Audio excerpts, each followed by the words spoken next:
throughout this Congress, I've been more than a little puzzled about the House's refusal to advance common sense bills that passed the Senate with unanimous support.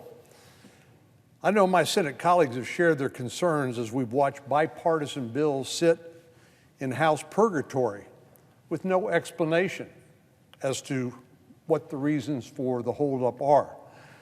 We're talking about bills that help prevent child sexual abuse, support disaster relief, cut red tape, and increase payments to the child support program. These are hardly controversial matters. All 100 members of the Senate supported these bipartisan bills and countless others, but they are still collecting dust on the House calendar.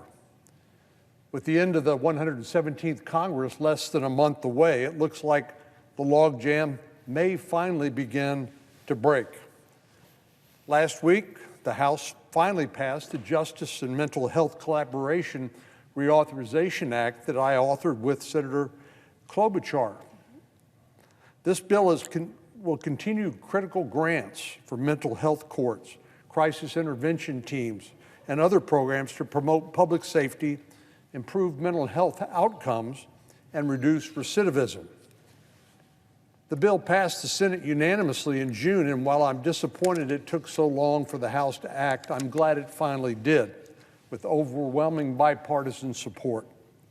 Last week, the House also passed legislation to rename the post office in Arlington, Texas. Not exactly a monumental piece of legislation, but the important part of it was it honored our friend and former colleague, Congressman Ron Wright.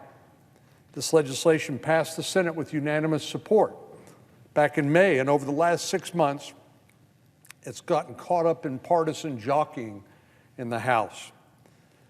I am glad the House finally advanced this bill so we could honor the incredible life and legacy of Congressman Wright. As I said, the logjam looks like it's beginning to break, but we still have a ways to go. Despite advancing these two overwhelmingly bipartisan bills, the House still refuses to pass another incredible bill, the Residential Substance Use Disorder Treatment Act. Senator Whitehouse and I introduced this bipartisan bill to help incarcerated individuals struggling with drug abuse.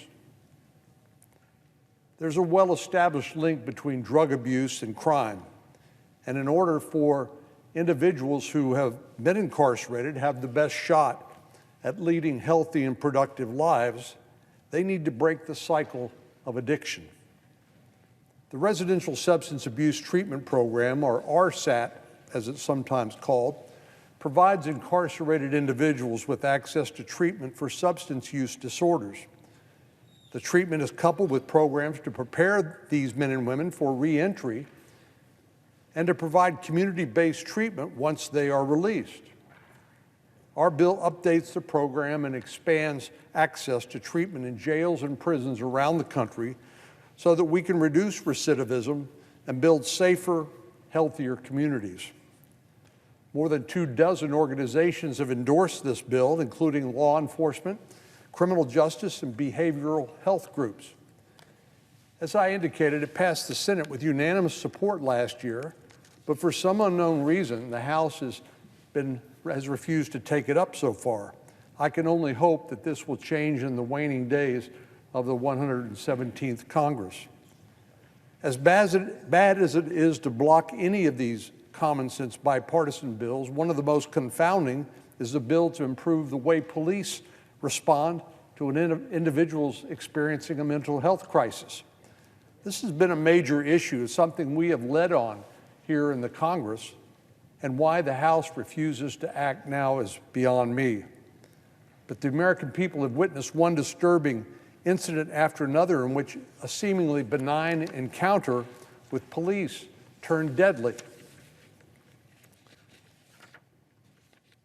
These have included everything from routine traffic stops to encounters with individuals experiencing a severe mental health meltdown.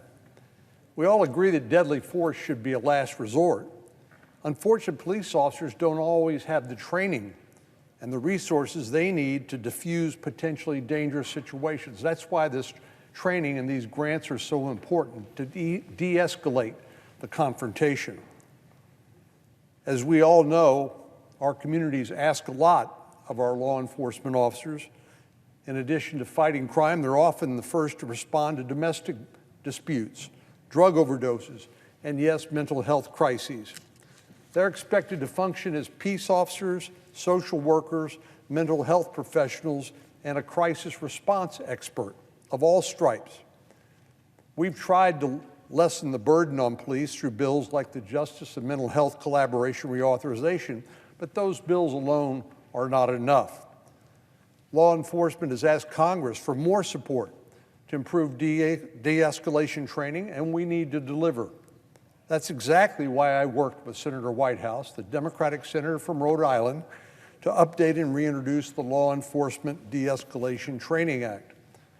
This legislation will ensure that all of our officers have the skills they need to defuse a potentially dangerous situation that could endanger them or perhaps the individual experiencing the crisis. Again, use of force should come into play only when absolutely necessary, and this legislation will provide law enforcement with the ready knowledge of what alternatives exist. It will help train police in de-escalation tactics, the most effective and safest ways to interact with people experiencing mental health or suicide crises, and how to work as part of a crisis intervention team. Law enforcement has specifically requested this training, and I'm not willing to second-guess them when they say these are important techniques to keep their officers and the general public safe. They're certainly not soft on crime policies. This bill has a list of endorsements that is as long as it is diverse. Law enforcement groups, including the Fraternal Order of Police, the National Association of Police Organizations, and the National Sheriff's Association have all endorsed this bill. So did the Major County Sheriffs of America, the Major Cities Chiefs Association, and the National Criminal Justice Association. This legislation also has the support of major mental health groups, including the National Alliance on Mental Illness, the American Psychological Association, and the Meadows Health Policy Institute. It received the endorsement of folks on the conservative end of the spectrum, such as the American Conservative Union and the Faith and Freedom Coalition and Right on Crime. It has the support of faith-based groups, including Prison Fellowship, the National Association of Evangelicals, and the Catholic Prison Ministry Coalition. It's also received the support of the National Association of Counties, which represents local leaders throughout the country. Despite this long list of advocates and stakeholders who support this bill and the fact that the Senate passed it unanimously, the House, for some unknown reason, blocked it this last week. While it received majority support, it failed to clear the 2/3 threshold necessary under the House's suspension calendar. Many of the people who voted against this bill are the same ones who've supported de-escalation training grants multiple times in previous years and are even on record promoting their support in the media. As recently as 2 months ago, grants for de-escalation training were uncontroversial. It's tough to understand what's changed and why anyone would vote against this bill now. It provides the funding and the training that law enforcement desperately needs, and that will help make encounters between law enforcement and people experiencing a mental health crisis much safer for all concerned. It will help build public confidence and trust in our law enforcement agencies, and like I said, has the support of a full range of stakeholders. There's no ideological or political reason why people would not support this bill, as members of the Senate and members of the Congress across the political spectrum have seen the wisdom of passing this legislation. But I must say that anyone who considers themselves pro-police or pro-law enforcement should be pro this legislation. I'm disappointed, as I said, that the House blocked this bill from heading to the President's desk last week, and I'm hopeful that Speaker Pelosi and Leader Hoyer will schedule another vote at a simple majority threshold soon.